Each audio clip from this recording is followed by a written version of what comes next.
Hello, I'm Anna Dhody, Curator of the Mütter Museum and Director of the Mütter Research Institute. Welcome to Spit Spreads Death, the 1918-1919 influenza pandemic in Philadelphia. In front of you, there is a freestanding archway welcoming you into the exhibition. We hope you'll keep the images and questions you're about to see in mind as you explore the exhibition.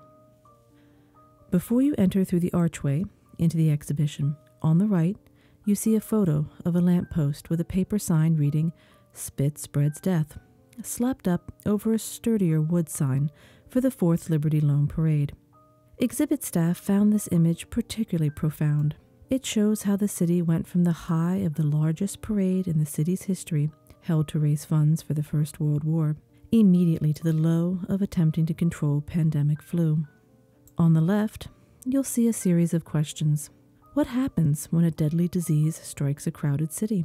How do people cope? What do they feel and fear? What would you do?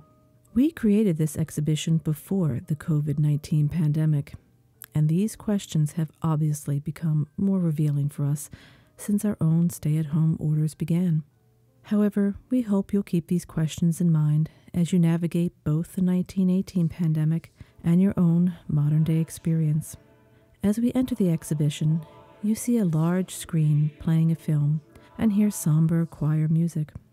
This is a film created by Blast Theory UK with footage from a parade they held along South Broad Street in Philadelphia in honor of the 1918 pandemic victims, and music composed by David Lang and recorded by the Crossing Choir specifically for the parade. If you listen to the music, you'll hear 1918 health advice, as well as the names of all the Philadelphians who died on October 12, 1918, which was the most fatal day of the flu pandemic in Philadelphia. Blast Theory held this parade on the 101st anniversary of the 4th Liberty Loan Parade in Philadelphia, which was on September 28, 1918. Now, the flu had already entered the city via the Navy Yard and started to kill people. Public health officials had urged the city to cancel the parade, but the city officials, feeling that the flu was and could be contained, and that the parade was too important to cancel, went ahead with it. Roughly 200,000 people gathered along Broad Street to watch the procession. And while we can't definitively say that the parade was the catalyst for the outbreak, we do know that within 72 hours of the parade, all 32 hospitals in Philadelphia at the time were full. And within 2 weeks, people started dying in unprecedented numbers. To understand why this decision was made, let's step back into 1918 Philadelphia and the U.S. as a whole. The next section of the exhibition addresses the wartime home front. Philadelphia at this time was an industrial powerhouse, and once World War I started, many of these industrial factories started producing war materials, helmets, ammunition, aircraft, ships, etc. With many men away, women stepped into these production roles, as well as people from outside the city. In 1918, the population of Philadelphia was about 1.7 million, with an extra 250,000 people coming to the city from other locations to work in the war industry factories. This is roughly the same population as we have today, but with a very different density. Row homes that now house 2 to 3 people were housing 2 to 3 families, and many areas were without running water and shared an outhouse with their whole block. The war effort was central in the public's daily consciousness, and how could it not be? There were patriotic propaganda posters everywhere, and there had already been 3 other Liberty Bomb parades in Philadelphia since the war began. The 2 worst things you could be at this time were a hoarder, someone who hoarded valuable or ration materials, and a slacker, someone who didn't do their part to support war effort, which included spending as much as you could on war bonds. Everyone was expected to participate. Young women, children, people of color, immigrants, and there is a particularly telling poster of an adult man being shamed on a trolley for not wearing his honor button, a button you got with a bond purchase to show you'd done your part. So perhaps it makes some sense that the war and the Kaiser were considered a bigger threat than the flu at first. This war had been going on for years, and the public wanted a victory. But the war also had another intersection with the flu. Much of the local medical force was away in Europe with the military. In the next section, A City in Crisis, we discuss the efforts of the remaining medical force and general public to address the growing pandemic. In 1918, there was no flu vaccine or antibiotics effective against the secondary bacterial infections that followed the flu, most often pneumonia. Doctors did what they could, but nurses were often more successful treating patients. Best practice was to keep patients fed, hydrated, clean, and cool, and nurses did that well. There were a number of treatments used: aspidity bags containing pungent herbs to ward off the flu, camphor amulets, red pepper sandwiches, and whiskey, which was used widely, both by citizens and medical professionals. These were questionably effective at best, but better than nothing. What exactly happened when you caught the flu? This flu acted very quickly, with some reports of people waking up with a sniffle in the morning and dying that night. The virus would attack cells, causing a high fever, weakness, distorted color perception, and would eventually target the lungs. In the lungs, the virus would destroy the alveoli, the little sacs in the lining on your lungs that help distribute oxygen to the rest of the body. As these were destroyed, patients would either turn cyanotic or blue from lack of oxygen and suffocate, or develop a secondary infection in their now open lung tissue, such as pneumonia. Despite the best efforts of doctors and nurses, there were massive losses in Philadelphia.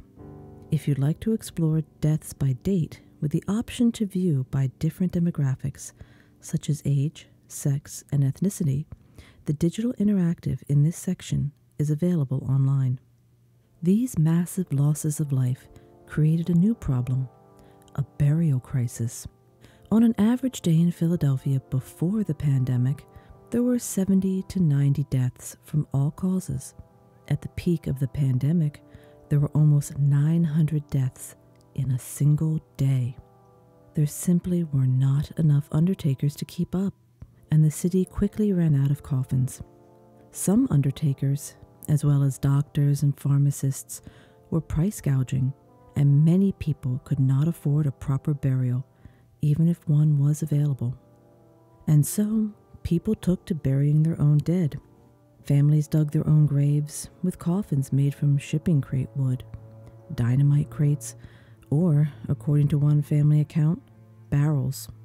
Seminary students, whose classes had been canceled, were paired up and either sent out with a horse and cart to pick up the dead from communities, a task also taken up by citizen volunteers, or they were sent to dig mass graves in the Catholic cemeteries.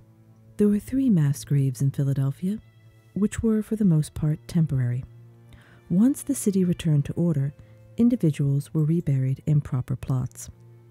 Holy Cross, Holy Sepulchre, and the city's Potter's Field at 2nd and Lucerne all held mass graves. Based on the family stories we received, the burial crisis was extremely traumatizing for the general public.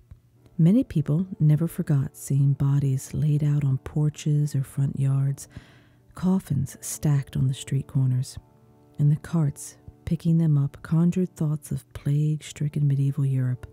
If you'd like to explore neighborhoods and local memories in more depth, please visit our online digital interactive from this section. This brings us to our next section, Memory and Loss. In this section, we hope to show not just the broad historical medical implications of this pandemic, but the human and social cost it had on families and the general public. One such family was the Conways. In 1918, multiple members of the family caught the flu. Elizabeth, only 3 years old, did her best to help them and was called the little nurse. This was different from her usual favorite activity, tea parties with her dolls. Sadly, Elizabeth caught the flu and died. Therefore, she is sadly missing from this early photo of her siblings.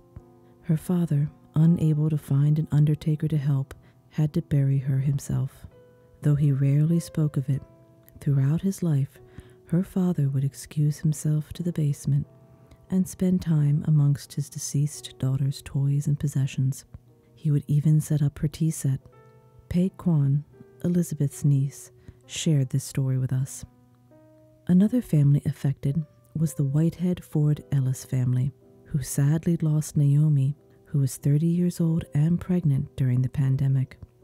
Pregnant women were particularly vulnerable to the flu. Before her death, Naomi did some early Christmas shopping at Strawbridge's, purchasing a number of fashion items for her female friends and relatives. Naomi also purchased festive boxes and tags and packaged and labeled each item. However, she died before she could give these gifts, and her family put them away in the attic, where they were forgotten for a number of decades. When they were eventually found, they were donated, boxes and all, to the Drexel Costume Collection, who were kind enough to lend them to us. Currently on display is a purse addressed to Cousin Helen, with a note on the back of the festive tag. The note reads, "When my lady goes a-shopping, and et hotel dream a-stopping, this useful bag might come in play, for you can use it any kind of day." The purse, in an aged white canvas fabric, with a brass metal clasp at the top, a knotted white cord strap, and embroidered with a simple blue floral design. Additionally, the box from Strawbridge's is displayed, featuring a high-fashion lady of the time in a blue dress with a parasol. Another object of interest is a scrapbook, assembled by a now anonymous Philadelphian, of small newspaper columns about the pandemic. Individual obituaries, reports on new cases, and stories about funeral price gouging are all pasted together, forming a collective story of the flu, and reveal a bit about the social climate at the time. Additionally, we have obituaries from a local African American newspaper, the Philadelphia Tribune, which is still published to this day. There was a false assumption that African Americans were immune to the flu, obviously not true, but founded in a history of racist medical assumptions about the bodies of African Americans. The flu pandemic came on the coattails of post-Civil War African American mass migration out of the South, and an unfortunate trend can be seen in the death data: a disproportionate number of African American dead, often with no family nearby to claim the remains, have their burial place listed as anatomical specimen, having likely become anatomical cadavers for overwhelmingly white medical students. Medicine always aims to do no harm, but is unfortunately a product of the culture and time in which it exists. Today, medical cadavers are obtained through donation, and anatomical boards oversee the process. Our next and last section is Legacies and Lessons, examining some of the more broad long-term effects of this pandemic. The first section comes from Girard College, which in 1918 was a boarding school specifically for white male orphans. After the pandemic, there were a significant number of children left as orphans, or at the very least, without a breadwinner in the family. Girard saw a large number of students who were flu orphans in the following years. 340 flu orphans were accepted to the school during the 1920s. The graduating class of 1933 alone had 32 flu orphans. Additionally, research into the flu, while not successful during the 1918 pandemic, started in earnest during this time. A successful vaccine was eventually discovered and made available to the public in 1945.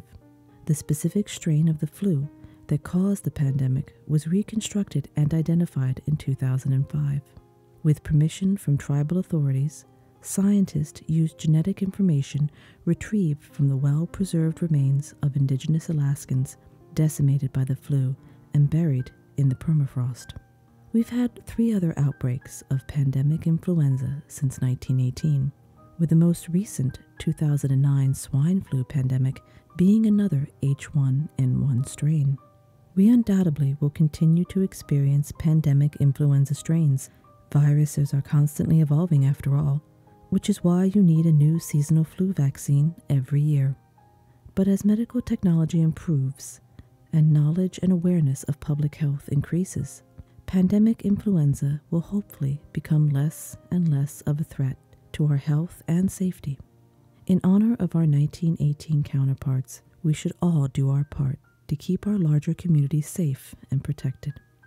Thank you for joining us for another virtual tour. We hope you and your loved ones stay safe, healthy, and disturbingly informed. Major support for Spitsbred's death has been provided by the Pew Center for Arts and Heritage and the Institute of Museum and Library Services, with additional support from the Groff Family Memorial Trust and the Pennsylvania Historical and Museum Commission, a state agency funded by the Commonwealth of Pennsylvania.